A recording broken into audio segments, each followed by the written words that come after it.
Guys, magandang buhay ngayong umaga guys is magpainit tayo ng binigay sa atin na kabsa kagabi. Yan. Kabsa yan guys. Tapos may manok. Yan. May mga manok. Painit ko guys kasi hindi ko nakain kagabi. Sobrang lamig na. Malamig pa ang panahon ngayon. So, kaya nga, isangag muna natin. Konting sangag lang. Templado na to guys, no? May mga masarap na yan, templado na yan na kanin at saka may manok.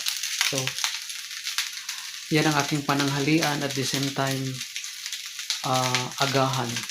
Isahan na lang ang ating pagkain guys para tipid-tipid at saka control sa kinakain kasi mahirap sa mga kinakain natin. Kailangan natin i-control.